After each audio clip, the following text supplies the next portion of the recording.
Hello and welcome back to your own YouTube channel It's for Hindi 1 to 1. Spot the error या फिर sentence improvement के 8 statements हैं, फटाफट से कर दें इनको कवर। अच्छा, ये वाला जो पहला वाला है वो मुझे घुमा रहा था।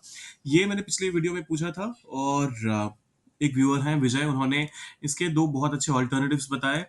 He was manipulating me, mini हो गया वो तो, मैनिपुलेटिंग मी, या फिर ही वॉज मिसलीडिंग मी। ये दोनों तरीके भी सही हैं। और इसके अलावा एक और ऑप्शन आप लोगों को दे देता हूं मैं, जो कि आप इस्तेमाल कर सकते हैं। और इसी स्टेटमेंट को, इसी चीज को जब आपको इंग्लिश में कहना हो तो आप उसे आसानी से कन्वे कर सकते हैं। देखिए, जब आप कहते हैं कि वो मुझे घुमा रहा था, तो इसके लिए एक फ्रेज भी है, ही वॉज टेकिंग, अरे यहाँ पर स्पेस का पंगा। Okay, so he was taking me around. अब देखिए, ये वाला जो स्टेटमेंट है, टेकिंग मी अराउंड, इसका मतलब होता है कि किसी को घुमाना, मतलब क्वाइट लिटरली। जैसे मान लीजिए कोई आपके शहर में आया हुआ है, आप उसे, आपके शहर की बाकी बहुत सारी चीजें हैं जो वो दिखा रहे हैं, ये उस सेंस में है। और घुमाने का जो सेंस है, उसके दोनों मतलब हो सकते हैं, कि किसी को किसी जगह पे घुमाना, और दूसरा मतलब सीधी सीधी बात ना करके ऐसे मिसलीड करना, ऐसे कंफ्यूज करना कि वो समझ ना पाए कि असली बात क्या है। तो अगर आपका कहने का मतलब ये है कि वो आपको धोखा देने की कोशिश कर रहा था या गलत इंफॉर्मेशन देने की कोशिश कर रहा था, तो ये दोनों स्टेटमेंट्स बिल्कुल परफेक्ट हैं। लेकिन वहीं अगर आपको ये कहना हो कि वो मुझे शहर में घुमा रहा था, मुझे किसी जगह पे घुमा रहा था, तो he was taking me around, ये वाला फ्रेज, सॉरी, ये वाला सेंटेंस ज्यादा अप्रोप्रिएट है। मुझे मत सिखाओ। अब देखिए, ये दो बिल्कुल करेक्ट लग रहा है ट्रांसलेशन वाइज। लेकिन टीच जब आप कहते हैं तो क्वाइट लिटरली इसका मतलब होता है मुझे पढ़ाओ मत। मुझे, जब आप ये कहना चाहते हैं किसी से कि मुझे सब कुछ पता है, तुम मुझे ज़्यादा ज्ञान देने की कोशिश मत करो, मुझे सिखाओ मत, तो ऐसे में डोंट टीच मी ज़्यादा अप्रोप्रिएट नहीं लगता है। इसके बदले आप कह सकते हैं डोंट बॉस। देखिए, बॉस मी अराउंड, एक तो ये फ्रेज हो सकता है। दूसरा तरीका ये हो सकता है कि आप कहेंगे डोंट लेक्चर मी, या फिर don't tell me what to do. तुम मुझे मत बताओ कि मुझे क्या करना चाहिए। Don't tell me what to do. ये तीनों तरीके सही हैं। लेकिन डोंट टीच मी ग्रामेटिकली सही है, लेकिन वो मैसेज को कन्वे नहीं कर रहा है, इस वजह से इसको अवॉइड करना चाहिए।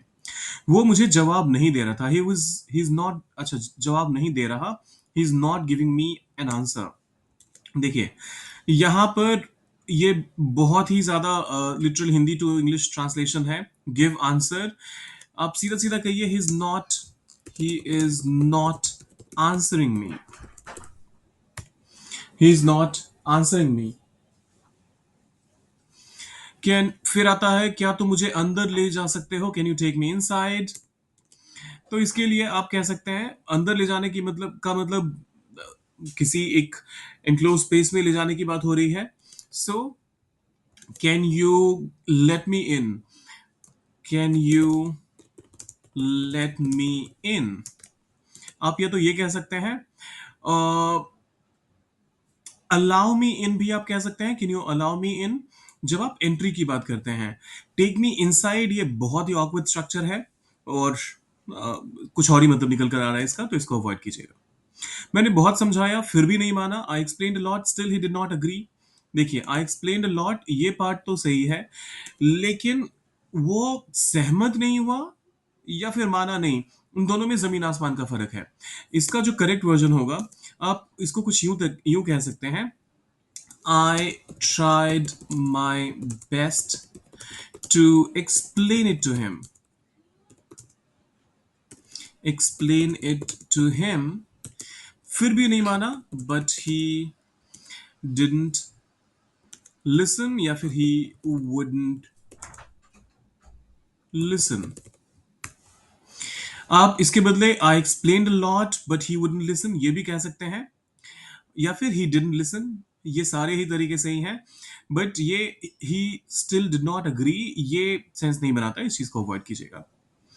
यह मेरे बस की बात नहीं है, दिस इज नॉट इन माई बस।